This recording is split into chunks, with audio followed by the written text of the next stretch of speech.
Avant de commencer l'histoire, dites-nous d'où vous regardez en laissant un commentaire ci-dessous. Si vous aimez cette vidéo, n'oubliez pas de liker et de vous abonner. Passez une merveilleuse journée. Bonne lecture.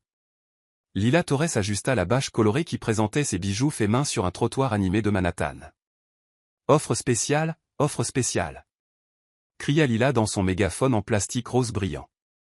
Bijoux faits main pour ceux qui ont bon goût et un budget serré. Oh, pardon. Je voulais dire un budget sélectif.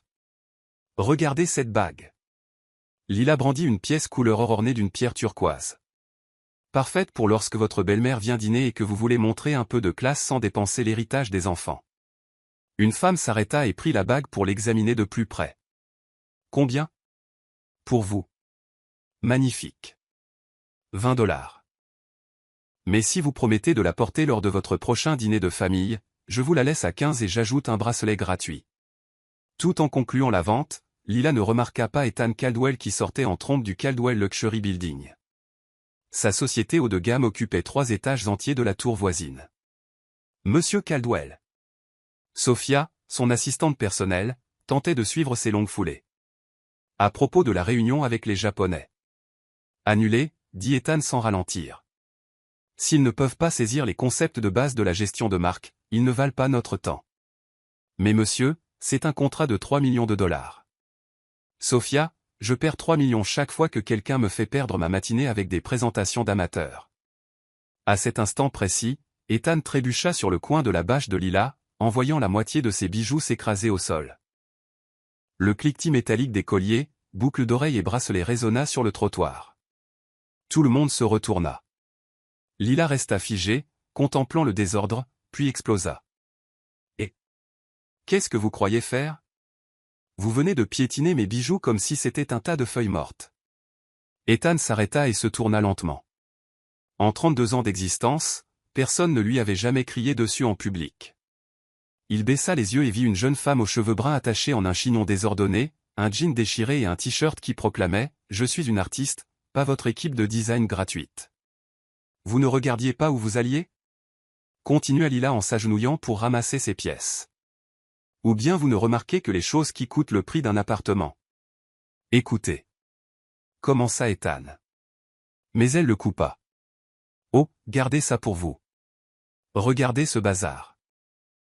Ce collier était pour une cliente à 14 heures. Lila brandit des perles, certaines avec des fils cassés.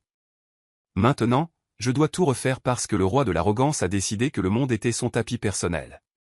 Sophia se tenait là, stupéfaite.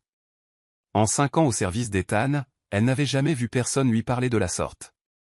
Ethan Caldwell était connu comme « l'empereur de glace », un PDG qui ne souriait jamais, ne s'excusait jamais, et ne tolérait certainement pas qu'on lui manque de respect. Mais au lieu d'exploser de colère comme tout le monde s'y attendait, Ethan ressentit quelque chose d'étrange, quelque chose qu'il n'avait pas ressenti depuis. Eh bien, jamais. C'était comme si quelqu'un venait d'allumer la lumière dans une pièce obscure depuis des décennies. Combien, demanda-t-il simplement. Combien quoi? Lila leva les yeux, fronçant les sourcils. Combien pour réparer ce gâchis? Lila ricana. Oh, maintenant vous voulez payer? C'est nouveau. Le mec riche marche sur les affaires de la pauvre fille, puis jette de l'argent pour apaiser sa culpabilité.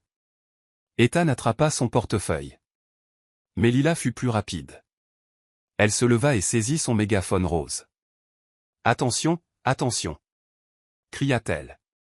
Nous avons une observation rare ici. Un dirigeant d'entreprise qui remarque enfin que d'autres gens existent. Quelqu'un veut une photo pour le National Geographic? Les gens commencèrent à s'attrouper, certains riant, d'autres sortant leur téléphone pour filmer. Ethan ressentit quelque chose qu'il n'avait pas senti depuis des années, une gêne sociale. Sophia se tenait à proximité, prête à appeler la sécurité. « S'il vous plaît », dit Ethan, la voix plus basse maintenant, presque hésitante.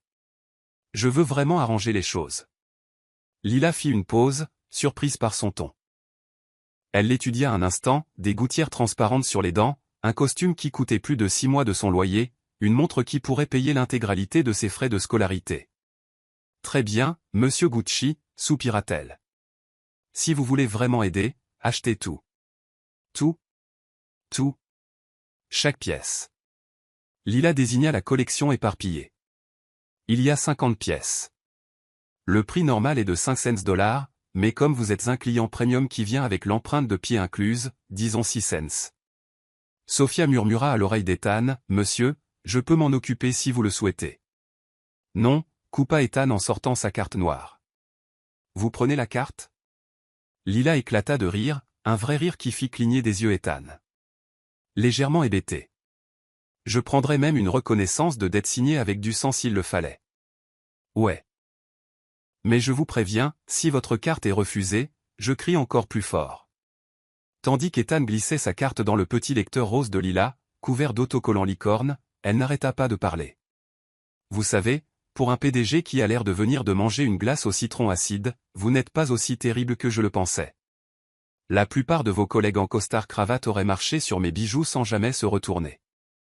Certains se seraient même plaints que j'aie sali leurs chaussures de luxe. Comment savez-vous que je suis PDG ? Demanda Ethan, sincèrement curieux. Oh, allez. Lila leva les yeux au ciel en emballant les pièces. Le costume à 3 000 $, la montre connectée au GPS, l'assistante qui ressemble à une ninja d'entreprise. Soit vous êtes PDG, soit vous allez passer une audition pour un film sur Wall Street. Ethan regarda Sophia, qui semblait prête à bondir pour défendre son patron.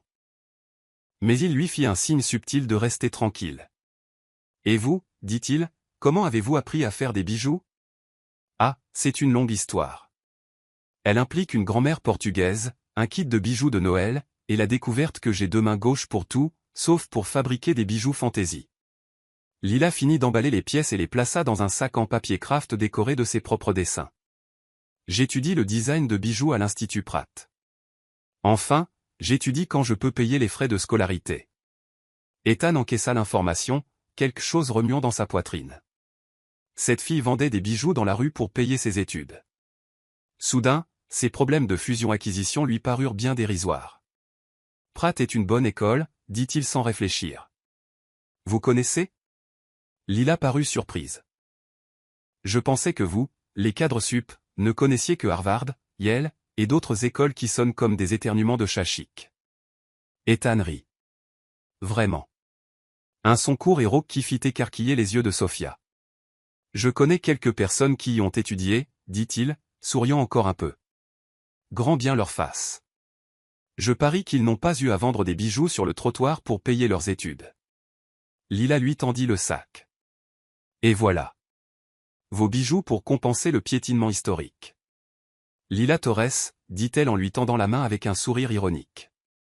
Artiste de rue, futur designer, et défenseur des droits des vendeurs de rue contre les cadres déconnectés. Ethan regarda sa main, puis la serra formellement. Ethan. Juste Ethan. Pas de nom de famille ? Comme c'est mystérieux, le taquina Lila. Laissez-moi deviner, Ethan million en banque ? Caldwell, dit-il. Ethan Caldwell. Les yeux de Lila s'agrandirent. Caldwell ? Comme la dynastie du luxe Caldwell ? L'entreprise avec cette boutique où je ne pourrai jamais mettre les pieds, et encore moins y acheter un trombone ? C'est ça. Lila laissa échapper un petit sifflement. Eh bien, ça explique les chaussures qui coûtent probablement plus cher que ma voiture. Que je n'ai pas. Pendant un instant, ils se regardèrent. Ethan se sentit étrange, comme s'il voyait sa vie de l'extérieur pour la première fois. Sophia se racla doucement la gorge, lui rappelant qu'il avait 2 réunions en attente et une conférence téléphonique avec Tokyo. Je devrais. Commença Ethan. Point aller sauver le monde des cravates moches et des PowerPoint mal faits, finit Lila. Allez-y, monsieur Caldwell. Et merci d'avoir acheté les bijoux, même si c'était de votre faute. Alors qu'Ethan se tournait pour partir, quelque chose le fit s'arrêter. Il revint sur ses pas et sortit une carte de visite de sa poche. Si jamais vous avez besoin de quoi que ce soit.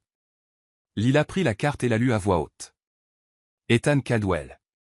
PDG. Dynastie du luxe Caldwell. Contact privé. Elle le regarda, dubitative.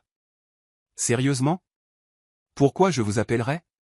Pour des conseils sur l'achat de chaussures à 1 000 $? Peut-être, dit Ethan, et pour la 2e fois en quelques minutes, il sourit. Ou peut-être que vous aurez des conseils sur la façon d'éviter de marcher sur d'autres bijoux faits main. Premier conseil, regardez en bas de temps en temps. Le monde existe sous le niveau des yeux des géants de l'entreprise. Ethan hocha la tête, rangeant cette information avec un sentiment étrange dans sa poitrine qu'il ne parvenait pas à nommer. Tandis qu'il retournait vers son immeuble, portant un sac de bijoux fantaisie, et avec la voix sarcastique de Lila résonnant encore à ses oreilles, il ne remarqua pas que Sophia enregistrait mentalement chaque seconde pour en faire rapport plus tard au RH. Ce qu'il ne remarqua pas non plus, c'est que Lila glissa la carte de visite dans la poche avant de son jean au lieu de la jeter comme elle le faisait habituellement avec tout ce qui touchait aux cadres arrogants. Et Lila attrapa sa toile et s'éloigna, rebondissant de bonheur d'avoir vendu toutes ses pièces. Et Ethan. Ethan retourna à son bureau au 47e étage, posa le sac de bijoux sur son bureau en acajou, et passa les 15 minutes suivantes à regarder par la fenêtre, pensant à des yeux bruns vifs, des cheveux en bataille, et un mégaphone rose. Pour une raison qu'il ne pouvait expliquer, la vue de Manhattan n'avait jamais semblé aussi intéressante. Le lendemain matin, à 7 heures précises, Ethan Caldwell se cachait derrière un stand de hot-dog, observant Lila installer ses bijoux avec le même entrain que la veille. Il avait passé la nuit à penser à cette rencontre, rejouant chaque mot sarcastique qu'elle avait dit, chaque geste animé. « Monsieur Caldwell ?» Sophia apparut à côté de lui, visiblement confuse.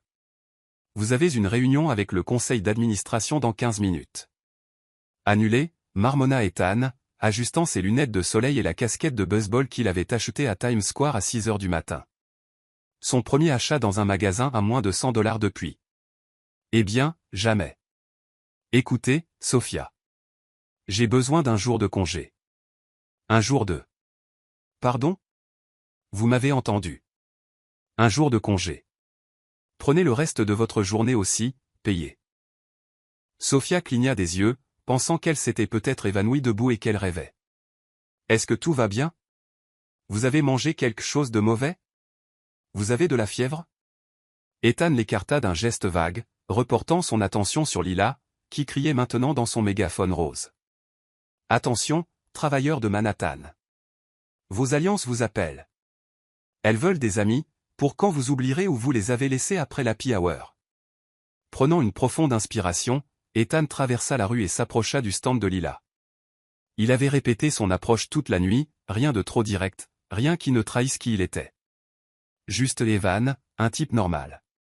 Bonjour, dit-il, essayant de donner à sa voix un ton décontracté. Lila leva les yeux et se figea une seconde. Ethan eut un moment de panique, pensant qu'elle l'avait reconnu, mais elle sourit. Pas le sourire sarcastique de la veille, mais quelque chose de plus amical. Tiens, vous êtes revenu, dit-elle en posant le mégaphone. Ne me dites pas que vous avez cassé tous les bijoux et qu'il vous en faut d'autres. Non, non. Ethan rit nerveusement, touchant la visière de sa casquette. J'étais juste dans le quartier et je me suis dit que j'allais voir comment vous alliez. Lila croisa les bras, penchant la tête. Vraiment? Le tout-puissant Ethan Caldwell était dans le quartier. Vous croyez que c'est quel quartier, ici? Park Avenue? Oups. Elle l'avait reconnu. En fait, dit rapidement Ethan, je suis Evan. Evan Smith. Vous connaissez ce type, Ethan Caldwell? Je travaille comme comptable. Enfin, je travaillais. Je suis au chômage. Lila l'étudia un long moment. Ethan commença à transpirer sous le t-shirt en coton qu'il avait acheté à la hâte. Encore une nouvelle expérience. À quand remontait la dernière fois qu'il avait porté du coton? Evan Smith, répéta lentement Lila. Comptable au chômage. Exactement. C'est pour ça que je suis là, vous savez. Prendre le pouls de la vie en dehors du bureau. Lila rejeta la tête en arrière et éclata de rire. Oh, elle est bien bonne, celle-là. Et moi, je suis Lila Rockefeller, héritière d'une fortune dans la cacahuète. Je ne voulais pas. Vous avez essayé. Mais regardez. Lila le désigna de la tête aux pieds. Premièrement, cette casquette a encore l'étiquette qui pend. Deuxièmement, ce t-shirt a encore les plis de l'emballage. Et troisièmement. Elle prit sa main. Vos mains sont plus douces que les miennes après avoir mis de la crème. Ethan regarda ses mains, trahi par ses manucures hebdomadaires. D'accord, vous m'avez eu, admit-il. Mais je voulais vraiment juste. Je ne sais pas. Apprendre à vous connaître. En tant qu'Ethan Caldwell ou en tant qu'Evan Smith, le comptable au chômage? Les deux. Ni l'un ni l'autre. Je ne sais pas. Ethan passa la main dans ses cheveux, les ébouriffant plus qu'il ne l'intention. Écoutez, je n'ai jamais fait ça avant. Fait quoi? Prétendre être quelqu'un de normal? Parler à quelqu'un sans ordre du jour ou contrat, point oui, admit Ethan, surpris par sa propre honnêteté. Lila resta silencieuse un instant, puis attrapa le mégaphone. Attention, attention! Cria-t-elle. J'ai besoin d'un assistant aujourd'hui. Le poste est payé en expérience inestimable et en humour discutable. Quelqu'un d'intéressé? Ethan regarda autour de lui, confus. Qu'est-ce que vous faites? Je vous offre le poste, Evan, dit Lila avec un sourire malicieux. Si vous voulez vraiment voir cette facette de la vie, que diriez-vous de passer une journée à vendre des bijoux avec moi? Vous êtes sérieuse? Vous le saurez dans 3, 2, 1. Vous acceptez? Ethan regarda sa vie confortable qui l'attendait de l'autre côté de la rue. Réunion. Graphique. Décision qui déplaçait des millions. Puis il regarda Lila, ses yeux pétillants de défi et d'amusement, et quelque chose en lui qui était endormi depuis des années se réveilla. J'accepte. Excellent. Lila frappa dans ses mains. Le professeur Lila est officiellement en service. Première leçon, comment vendre des bijoux à des gens qui pensent qu'ils n'ont pas besoin de bijoux. Ethan passa les 3 heures suivantes à découvrir qu'il était absolument nul en tant que vendeur de rue. Non, non, non, l'interrompit Lila pour la 10e fois alors qu'Ethan tentait d'aborder une cliente. Vous ne pouvez pas commencer en parlant du très bon rapport coût-bénéfice des pièces. Les gens ne veulent pas une présentation de cadre sup. Ils veulent se sentir spéciaux. Mais le rapport coût-bénéfice est important, protesta Ethan. Pour un réfrigérateur, peut-être. On vend du rêve, ici, Evan. De la passion. De la romance. Ce sentiment qu'aujourd'hui, elles sont Beyoncé, même si demain elles retournent à leur vie de comptable. La cliente suivante s'approcha, une femme d'une 40aine d'années qui lorgnait les bijoux avec une certaine méfiance. Allez-y, champion, murmura Lila en donnant une petite poussée à Ethan. Bonjour, commença Ethan, transpirant déjà. Souhaitez-vous voir nos articles? La femme haussa un sourcil. Lila se couvrit le visage de ses mains. Des articles? Cria Lila. Des articles? Oh, mon Dieu! Vous vendez des pièces détachées de voitures, maintenant? Pardon. Ethan se tourna vers la cliente. Ce que je voulais dire, c'est que ces pièces, choisies spécialement, pourraient révéler votre beauté. La femme commença à s'éloigner. Attendez. Lila bondit devant elle. Ce que mon ami essaie de dire, c'est que nous avons la pièce parfaite pour vous. Vous voyez ces boucles d'oreilles? Elles dégagent exactement la même énergie puissante que vous. Je parie que vous êtes le genre de femme qui entre dans une pièce et tout le monde sait qu'il ne faut pas vous chercher. La femme s'arrêta, intriguée. Comment vous savez? Ma chérie, je reconnais une patronne quand j'en vois une. Ces boucles d'oreilles, elles ont été faites pour les femmes qui n'attendent pas la permission de briller. Et devinez quoi? Elles sont en promo aujourd'hui parce que, entre nous, elles attendaient quelqu'un comme vous. La femme acheta 3 paires de boucles d'oreilles. Après son départ, Ethan regarda Lila avec admiration. Comment avez-vous fait ça? C'est une question de connexion, pas seulement de transaction, expliqua Lila. Les gens veulent se sentir vus, compris. Vous leur parliez, vous ne parliez pas avec eux. Waouh! Vous devriez donner des conférences pour cadres et être payé $2000 pour endormir une salle de PDG. Non merci. La journée continua, et Ethan s'améliora lentement. À un moment donné, il utilisait même des gestes de la main en expliquant à une jeune femme pourquoi le collier qu'elle regardait était parfait pour ce premier rendez-vous où l'on veut impressionner, mais sans avoir l'air d'en faire trop. Vous apprenez. L'encouragea Lila lorsque la jeune femme s'éloigna avec le collier dans un sac cadeau. C'est plus amusant que je ne le pensais, admit Ethan. Au travail, tout le monde est d'accord avec moi. Ici, je dois convaincre chaque personne. Bienvenue dans le monde réel, Evan Smith, comptable au chômage qui, bizarrement, s'y connaît en stratégie de vente et en ergonomie de bureau. Ethan rougit. Je lis beaucoup. Bien sûr que oui. Laissez-moi deviner, vos lectures préférées sont les rapports trimestriels et les analyses de marché. Je lis de la fiction aussi, se défendit Ethan, sachant très bien que la dernière chose qu'il avait lue en dehors du travail était le manuel opérationnel de leur dernière acquisition. Quel genre de fiction? Vous savez. Avec des personnages et des intrigues. Lila rit si fort qu'elle faillit renverser les bijoux.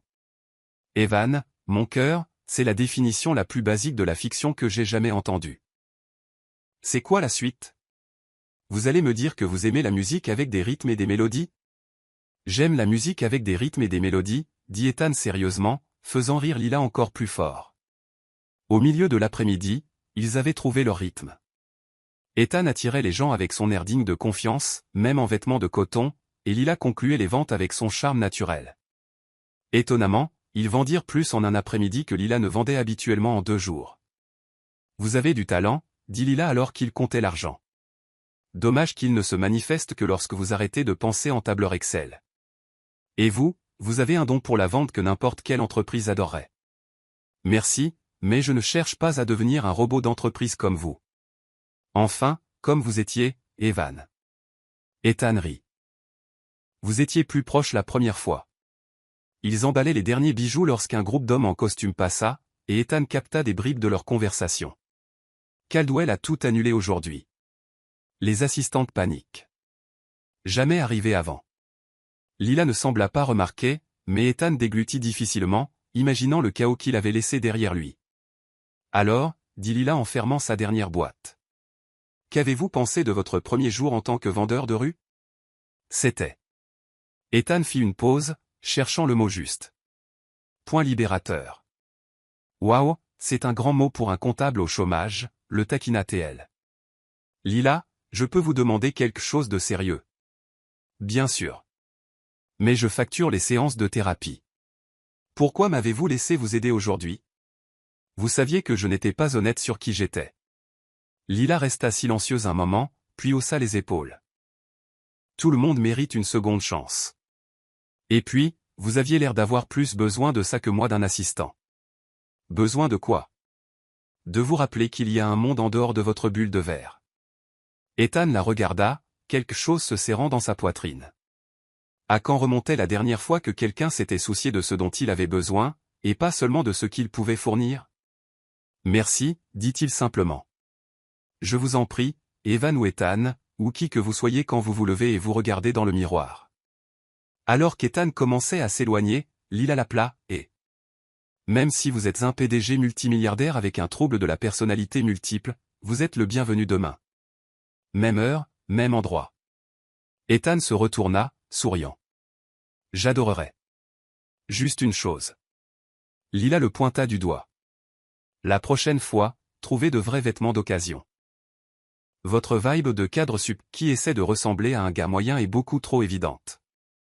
Et enlevez l'étiquette de votre casquette. Ethan rit, arracha l'étiquette et la jeta dans une poubelle voisine. Alors qu'il retournait vers son monde de tours de verre et de réunions sans fin, il ressentit quelque chose qu'il ne reconnut pas tout de suite. Puis il réalisa ce que c'était, du bonheur. Simple. Pur. Pas la satisfaction de conclure un gros contrat ou d'atteindre des objectifs financiers. C'était le sentiment étrange et merveilleux d'avoir passé une journée à être simplement lui-même. Ou peut-être d'être vu par quelqu'un qui voyait à travers les masques. Sur son téléphone, 53 appels manqués de Sophia et 12 messages du conseil d'administration demandant des explications. Ethan les ignora tous et enregistra un nouveau contact, Lila. Bijoux et leçons de vie. Il n'osa pas l'enregistrer comme « la raison pour laquelle je souris aujourd'hui ». Pas encore. Les jours suivants installèrent une routine surréaliste dans la vie d'Ethan Caldwell. Le matin, il était le PDG redouté, prenant des décisions de fusion à plusieurs milliards de dollars et licenciant des cadres sans ciller. L'après-midi, il était Evan, le comptable au chômage, apprenant à faire des paquets cadeaux et à inventer des histoires sur l'origine de chaque bijou. Règle numéro 1 de la vie de vendeur de rue, déclara Lila le 3e jour, brandissant un gobelet de café en carton comme un sceptre royal. Le café bon marché est ton ami. Le café chic est l'ennemi de ton budget. Pourquoi l'ennemi? Demanda Ethan, sincèrement curieux. Son café du matin coûtait 15 $ dans le café du hall de son immeuble. Parce que quand tu dépenses 5 $ pour un café, c'est 5 bijoux que tu n'as pas vendus. Est-ce que vous, les cadres chics, pouvez calculer le pourcentage que ça représente? Environ 3,4% du revenu quotidien moyen, répondit automatiquement Ethan, avant de réaliser ce qu'il venait de dire. Lila s'arrêta en pleine gorgée. Ok, qui êtes-vous, au juste? Néo dans Matrix? Les comptables au chômage ne font pas des maths de tête comme ça. J'ai eu une bonne éducation. Bien sûr. Et moi, je suis une lointaine cousine de la reine d'Angleterre. Allez, dites la vérité. Vous êtes un génie qui se cache d'expérience gouvernementale? Ethan rit, se sentant plus léger qu'il ne l'avait été depuis des années. Disons que j'ai longtemps travaillé avec les chiffres. Écoutez, Evan, ou Ethan, ou Matrix, ou qui que vous soyez, vous avez deux options, dit Lila en le pointant d'un doigt dramatique. 1. Vous continuez votre comédie de comptable mystérieux, et je passe les prochains jours à inventer des théories encore plus folles sur votre identité secrète. 2. Vous admettez que je vous ai déjà percé à jour et vous arrêtez d'essayer de me convaincre que vous êtes normal. Je peux essayer d'être normal? Proposa Ethan avec un sourire timide. Là, on progresse. Leçon numéro 2, comment agir normalement quand votre compte en banque a plus de 0 que le score de votre équipe au Super Bowl. Et comment je fais ça? Lila agita les bras. D'abord, arrêtez de parler de l'optimisation des ressources quand je vous demande si vous voulez un soda au guarana ou un cola. Deuxièmement, apprenez à vous plaindre des trucs du quotidien. Troisièmement, ayez une opinion sur la télé-réalité. La télé-réalité? Fronça Ethan. Oui.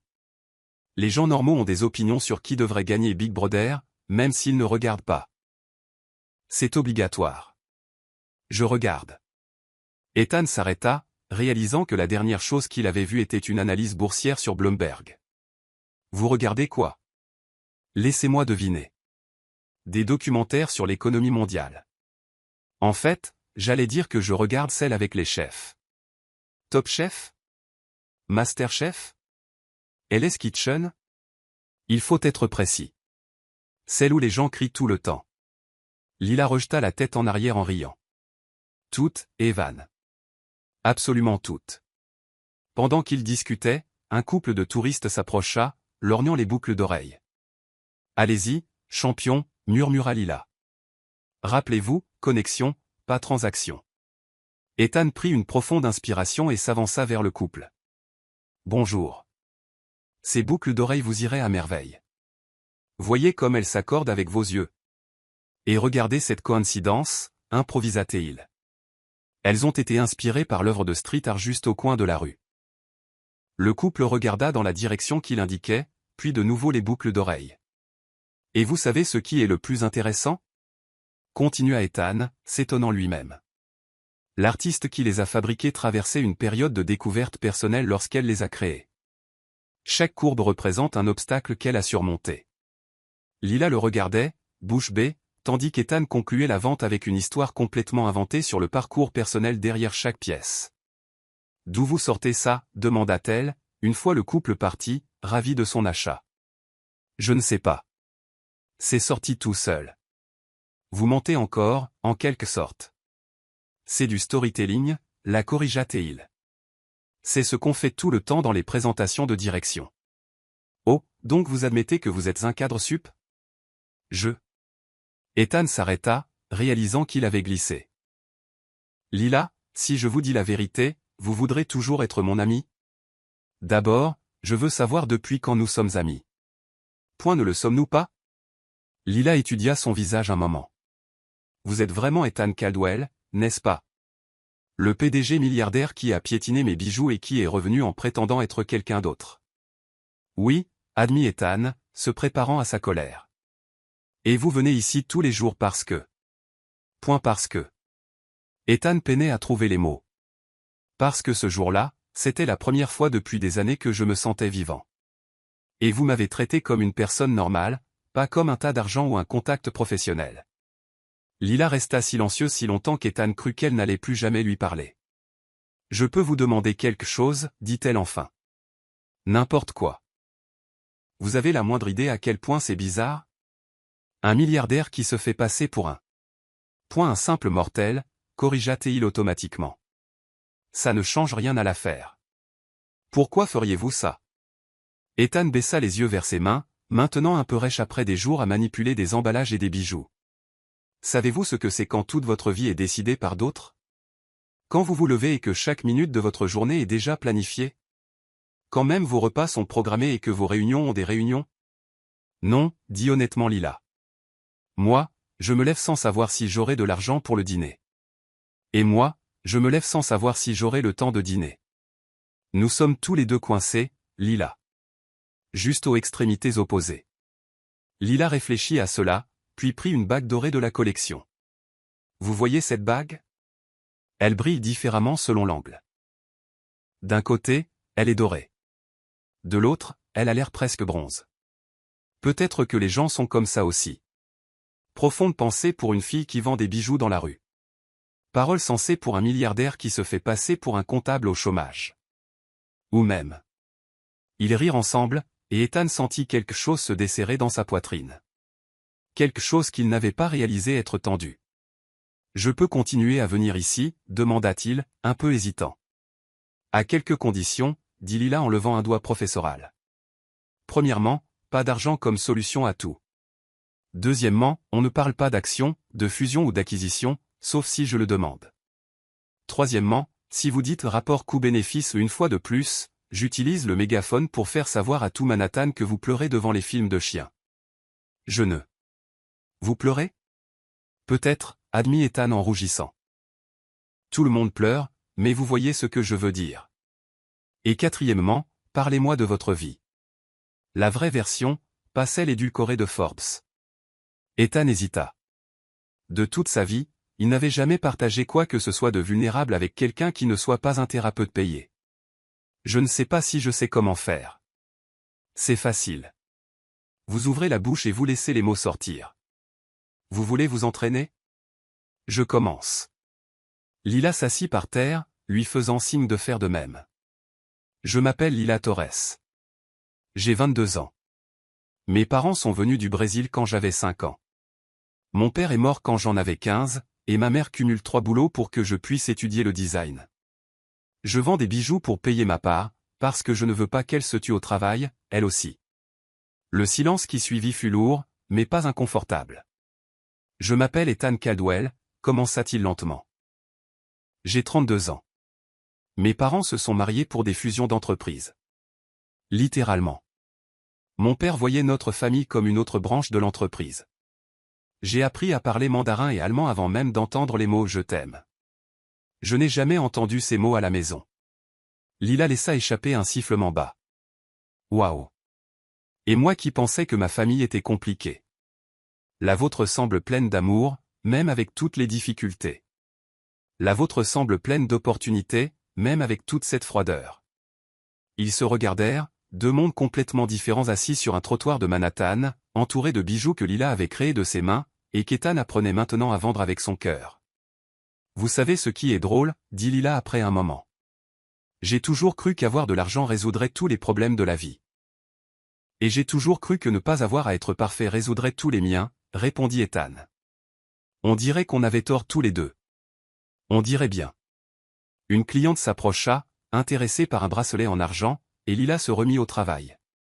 Ethan la regarda transformer une simple vente en une expérience, faisant rire la femme tout en joignant une petite carte avec un message manuscrit, pour les jours qui ont besoin d'un peu plus d'éclat.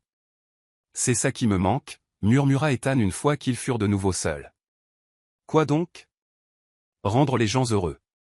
Dans l'entreprise, je rends les actionnaires heureux quand les chiffres montent. Mais ce n'est pas la même chose que de voir quelqu'un sourire parce que vous avez embelli sa journée. Lila le regarda avec une expression différente. Vous savez, vous pourriez utiliser votre pouvoir pour faire le bien, non? Votre argent pourrait aider beaucoup de gens. Je donne à des œuvres de charité. Ce n'est pas la même chose que de se connecter aux gens. Donner, c'est juste signer un chèque. La connexion, c'est ça. Lila désigna le stand, les passants, le chaos organisé de la vie de rue new-yorkaise. Ethan regarda une femme âgée s'arrêter pour admirer un collier, puis s'éloigner en marmonnant à propos des prix. Sans réfléchir, il se leva. Madame. Appela-t-il. Ce collier. Il a été fait par une artiste locale. Pièce unique. Et entre vous et moi, je pense que vous avez exactement le genre de personnalité qu'il recherche. La femme revint, curieuse. Vous voyez, les pièces faites main ont une âme. Celui-ci se sentait un peu seul, il attendait quelqu'un avec un peu d'expérience de vie pour lui donner un sens. Lila regarda, impressionnée, tandis qu'Ethan continuait son approche unique, mi-commerciale, mi-poétique, totalement inattendue. La femme finit par acheter non seulement le collier, mais aussi un bracelet pour sa petite fille. « D'où vous avez sorti ça ?» demanda Lila une fois seule. « L'expérience de vie, l'âme de la pièce. » « Je ne sais pas. » Ça semblait vrai. « Ethan Caldwell, je crois que vous avez un talent caché pour la vente de bijoux. Ou peut-être que j'ai juste un excellent professeur. » La journée continua ainsi, Ethan et Lila trouvant leur propre rythme. Il aidait à organiser l'étalage pendant qu'elle expliquait le design. Elle lui détaillait les techniques pour chaque pièce, et il utilisait la logistique de base pour améliorer la disposition du stand. Ce bracelet, dit Lila en prenant une pièce au fil tressé, a pris 6 heures à faire. J'utilise une technique que ma grand-mère m'a apprise quand j'étais enfant. 6 heures? Ethan fit le calcul rapidement. Ça fait environ 3 $ de l'heure, basé sur le prix de vente. Voilà le cadre sup qui revient. Ce n'est pas une question d'argent par heure. C'est une question de créer quelque chose d'unique. Désolé. C'est automatique. Ethan prit le bracelet, étudiant le travail détaillé. C'est magnifique, vraiment. Je vois le temps que vous y avez mis. Là, vous commencez à comprendre. Alors que le soleil commençait à se coucher, peignant le ciel de tons orangés, Lila commença à ranger les bijoux. Ça a été ma meilleure journée de vente depuis des mois, dit-elle en comptant les billets.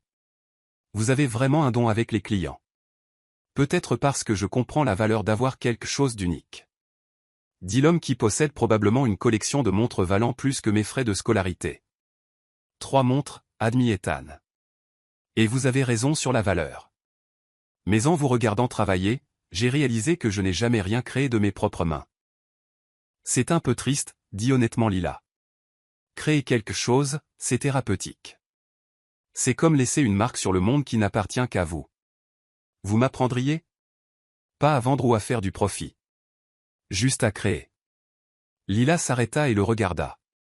Vous voulez vraiment apprendre? Plus que je n'ai voulu quoi que ce soit depuis longtemps. D'accord. Venez tôt demain. Apportez des mains propres et une dose supplémentaire d'humilité. Et Ethan. Merci d'avoir été honnête avec moi. Merci de m'avoir donné une chance.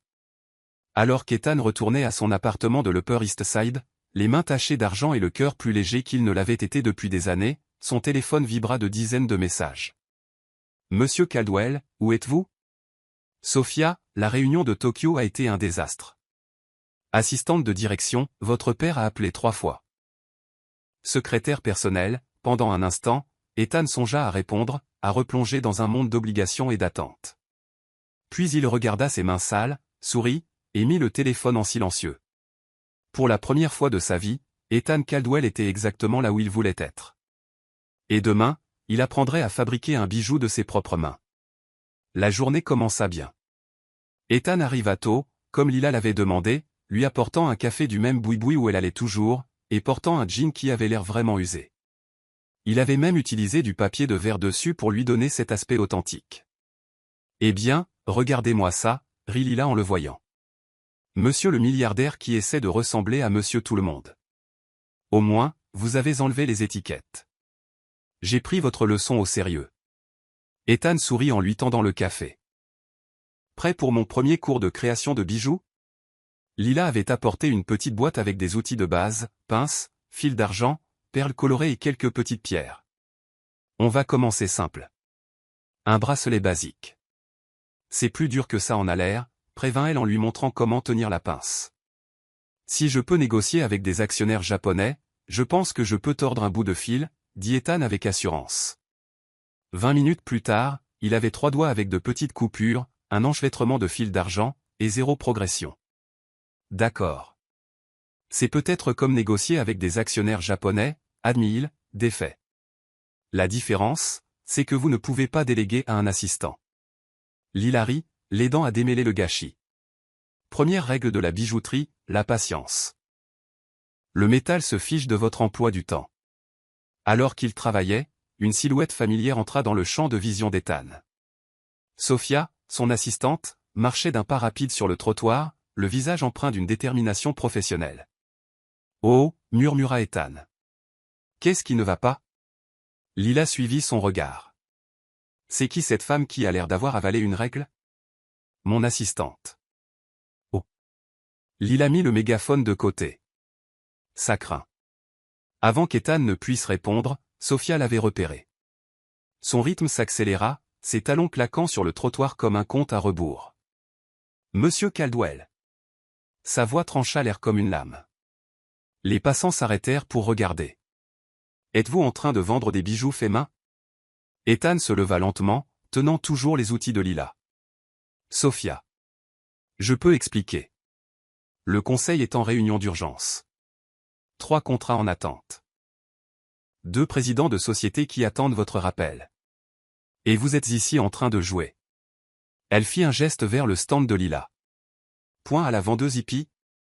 Et Lila se leva à son tour. Premièrement, je ne suis pas une hippie. Deuxièmement, il apprend un métier honnête. Troisièmement, qui êtes-vous pour lui parler comme ça? Sophia regarda Lila comme si elle était une tache sur un vêtement coûteux. Je suis son assistante de direction. Je fais tourner sa vie professionnelle. Eh bien, vous faites un sale boulot, parce qu'il avait l'air plus heureux en tordant des fils qu'il ne l'a été depuis des jours, rétorqua Lila. Heureux? Sophia rit, d'un rire sans joie. Monsieur Caldwell, avec tout le respect que je vous dois, votre bonheur n'est pas mon travail. Votre entreprise l'est. Peut-être qu'il devrait l'être, dit doucement Ethan. Le silence qui suivit fut assourdissant. Sophia cligna des yeux, comme s'il venait de parler une langue étrangère. Pardon? J'ai dit, peut-être qu'il devrait l'être. Quand vous êtes-vous soucié de mon bonheur pour la dernière fois? Ou du vôtre? Ce n'est pas pertinent. Vraiment? Ethan posa les outils et regarda son assistante de 5 ans, la voyant vraiment pour la première fois. Sophia, à quand remonte votre dernier vrai jour de congé? J'aime mon travail. Ce n'est pas ce que j'ai demandé. Lila observait l'échange avec un intérêt croissant. Ce côté d'Ethan était nouveau, ferme, mais bienveillant. Monsieur Caldwell, Sophia tenta de reprendre son ton professionnel. Caldwell Enterprises ne peut pas fonctionner si vous n'êtes pas disponible. Elle l'a fait hier quand j'étais ici. Elle l'a fait la veille. Il est peut-être temps de se demander si j'ai vraiment besoin de micro-gérer chaque décision. Votre père a appelé. Sophia joua sa carte maîtresse. 3 fois. Ethan vit Lila observer sa réaction. Pendant des jours, il n'avait été que Evan pour elle, le cadre déplacé apprenant à vendre des bijoux, l'homme surpris par le confort d'un café à $2. Maintenant, tout son monde le rattrapait. Dites à mon père que je l'appellerai à 15h cet après-midi, dit calmement Ethan. Et reportez toutes les réunions à demain. Monsieur, ce n'est pas une suggestion. Sophia, son assistante, regarda Ethan, puis Lila, puis de nouveau Ethan. Quelque chose dans son expression changea. De la reconnaissance, peut-être. Ou de la résignation. Très bien, dit-elle. Mais vous devrez répondre de cela devant le conseil. J'ai toujours dû répondre devant le conseil, Sophia. Je le ferai toujours. Mais aujourd'hui, j'apprends autre chose. Sophia se tourna pour partir, puis s'arrêta et regarda Lila. Prenez bien soin de lui. Il est plus important que vous ne le réalisez. Après son départ, Lila se tourna vers Ethan. Alors, votre père n'arrête pas d'appeler, le conseil attend, et j'ai le PDG d'une entreprise multimilliardaire qui apprend à faire des bracelets sur mon stand. Est-ce que ça change quelque chose? Lila étudia son visage un long moment. Honnêtement, je ne sais pas. Mais je veux que vous répondiez à une question en toute honnêteté. D'accord. Pourquoi faites-vous ça? Et ne dites pas pour me sentir vivant. J'ai besoin d'une vraie réponse. Qu'est-ce qui se passe dans votre vie pour que vous veniez ici? Ethan s'assit sur sa petite caisse improvisée, regardant ses mains. Il y a 3 semaines, j'étais dans une réunion sur le rachat d'une entreprise en Allemagne. 150 personnes allaient perdre leur emploi, et j'analysais si l'impact humain valait le gain d'efficacité. C'est là que j'ai réalisé que je parlais des gens comme s'ils n'étaient que des chiffres sur un tableur. Il fit une pause, ramassant l'une des pierres brutes. J'ai quitté la réunion, je suis allé aux toilettes, je me suis regardé dans le miroir et je n'ai pas reconnu la personne qui s'y trouvait. Ce n'était plus moi. Juste un rôle que j'avais joué si longtemps que j'avais oublié qui j'étais sans lui. Et puis vous avez piétiné mes bijoux, dit Lila. Et puis j'ai piétiné vos bijoux. Et pour la première fois depuis des années, quelqu'un n'a pas réagi à mon titre ou à mon compte en banque. Vous avez réagi à moi. À l'homme qui se comportait comme un parfait crétin. Lila s'assit à côté de lui. Ethan, je comprends ce que c'est que de se sentir coincé dans une vie qui ne vous rend pas heureux. Dieu sait qu'il y a des jours où je cumule 3 boulots et que je n'arrive toujours pas à payer toutes les factures. Mais vous avez des choix dont je ne peux que rêver. Et c'est ça qui me tue, dit Ethan. J'ai tous ces choix, et d'une manière ou d'une autre, je choisis le plus misérable. Alors, choisissez-en un autre. C'est aussi simple que ça? Rien n'est simple. Mais oui. C'est le choix. Ils restèrent assis en silence un moment avant qu'Ethan ne demande « Je peux continuer à apprendre à faire des bijoux ?» À une condition. Laquelle? La prochaine fois que votre assistante robot débarque, vous me la présentez avant qu'elle ne commence avec ses le Monsieur Caldwell par-ci, Monsieur Caldwell par-là. Et peut-être, offrez-lui un café. Elle a l'air d'en avoir besoin. Ethan rit, et ce fut le genre de rire qui venait d'un endroit profond et honnête. Marché conclu. Maintenant, on peut revenir à ce bracelet impossible? Impossible? Vous parlez à la fille qui a validé 3 crédits de maths appliqués à l'université juste en vendant des bijoux dans la rue. Rien n'est impossible si vous êtes patient. Le reste de la journée fut un étrange mélange de normal et d'absurde. Ethan s'améliora vraiment dans la fabrication de bijoux. Il réussit à faire un bracelet tordu mais reconnaissable, et vendit même une pièce à une dame qui dit aimer son énergie jeune et brute. Entre les ventes, il vérifiait son téléphone, répondant à quelques appels essentiels directement depuis le trottoir, tandis que Lila interrompait son travail pour rire des expressions des gens à l'autre bout du fil, clairement surpris par le bruit de la ville en fond sonore. « Ils doivent penser que vous avez été kidnappé, dit-elle pendant un appel concernant une acquisition potentielle. Ou que j'ai finalement perdu la tête, murmura Ethan en couvrant le micro. Ou peut-être que vous êtes enfin en train de la retrouver. Alors que le soleil commençait à se coucher, Ethan aida Lila à remballer le stand pour le lendemain. Ses doigts ne lui faisaient plus aussi mal, et il commençait à comprendre le rythme du processus créatif. Vous reviendrez demain, demanda Lila alors qu'ils emballaient la dernière boîte. Si vous voulez bien de moi. Ethan Caldwell est officiellement invité à d'autres leçons de vie avec Lila Torres. Frais de scolarité, un café et d'autres histoires sur votre étrange monde de super riches. C'est un prix que je peux me permettre. Au moment de se dire au revoir, Ethan s'arrêta au coin de la rue et appela Sophia. Point oui. Je sais que je suis impossible, dit-il dès qu'elle répondit. Et pour demain. Annulez tout jusqu'à midi. Et Sophia. Oui, monsieur, merci de vous inquiéter. Et prenez une heure pour vous demain matin. Ne m'appelez pas, ne vérifiez pas vos emails. Soyez juste une personne pendant une heure, pas mon assistante. Il y eut un long silence au bout du fil. Merci, monsieur. C'est Ethan, quand on est juste entre nous. Juste Ethan. Après avoir raccroché, il regarda la petite carte de visite que Lila lui avait dessinée ce jour-là, un petit bracelet esquissé, avec son nom et « étudiant débutant en bijouterie » au dos. Elle avait écrit « Pour quand tu oublieras que tu es aussi une personne normale ». Ethan rit tout seul, au coin de la 5e avenue, tenant cette carte faite main qui signifiait plus pour lui que n'importe quel contrat à plusieurs millions de dollars qu'il ait jamais signé. De retour dans son grand appartement surplombant Central Park, il rangea la carte dans son portefeuille, juste à côté de son badge d'entreprise. 2 mondes, 2 versions de lui-même. Pour la première fois, cela ne ressemblait pas à une trahison. C'était une évolution. La réunion du conseil d'administration se tenait au 50e étage de la tour Caldwell. 12 cadres supérieurs étaient assis autour d'une table qui coûtait probablement plus cher que la voiture de Lila, avec Ethan à sa tête, ses doigts arborant toujours de petites coupures que même des gants n'auraient pu dissimuler entièrement. Ethan, commença son père, Victor Caldwell, de la voix qui dominait les conseils d'administration depuis 40 ans. Voulez-vous nous expliquer vos récents passe-temps? J'apprends à fabriquer des bijoux, père. Un murmure parcourut la table. Des bijoux, répéta Victor comme si le mot était un concept étranger. Auprès d'une vendeuse de rue. Auprès d'une artiste et designer, corrigea Ethan. Elle est étudiante en art au Pratt Institute. Et en quoi cela affecte-t-il votre travail? En rien. En fait, cela m'apporte une nouvelle perspective sur la créativité et le design qui pourrait bénéficier à notre division de luxe. James Wong, le directeur financier, feuilleta quelques papiers. Les chiffres ne mentent pas, Ethan. Notre productivité a chuté de 12% ces 2 dernières semaines. Correction, interrompit Sophia, entrant dans la pièce avec une pile de rapports. Notre productivité décisionnelle a baissé, mais la qualité de nos décisions a augmenté.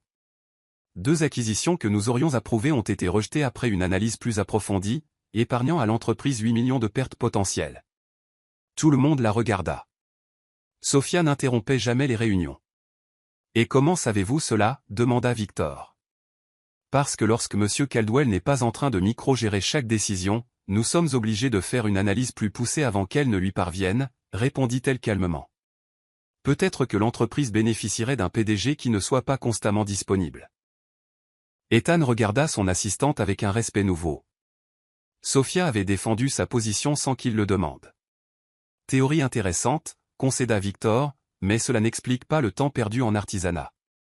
En fait, Ethan se leva, marchant vers la fenêtre qui donnait sur Manhattan. J'aimerais proposer quelque chose au conseil. Quoi donc? Que nous engagions Lila Torres comme consultante en design pour notre ligne Caldwell Artist. Le silence fut total. Vous voulez engager une vendeuse de rue? Demanda quelqu'un du bout de la table. Je veux engager une designer talentueuse qui comprend le marché d'une manière que notre équipe actuelle ne saisit pas. Elle crée des pièces uniques qui se vendent non pas pour leur statut, mais pour l'émotion qu'elles véhiculent. C'est exactement ce dont notre nouvelle ligne a besoin. C'est insensé, déclara Victor. Peut-être. Ou peut-être que c'est génial.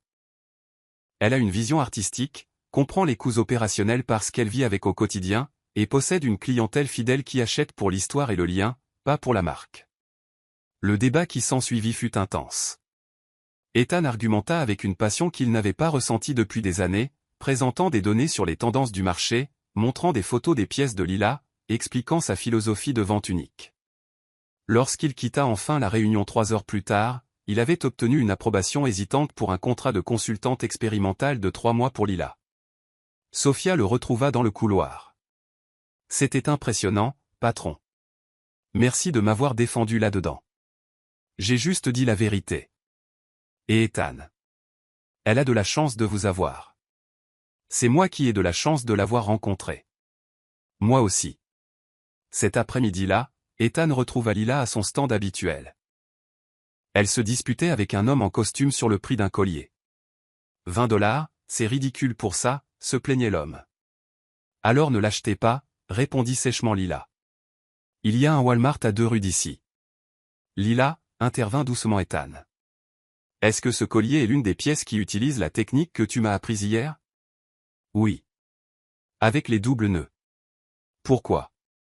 Ethan se tourna vers le client potentiel. En fait, ce procédé demande environ 4 heures de travail manuel. Cela revient à environ 5 $ de l'heure, si l'on ne considère que le temps de production, sans inclure les matériaux, l'expérience et la créativité. Pensez-vous que 5 $ de l'heure soit ridicule? L'homme hésita.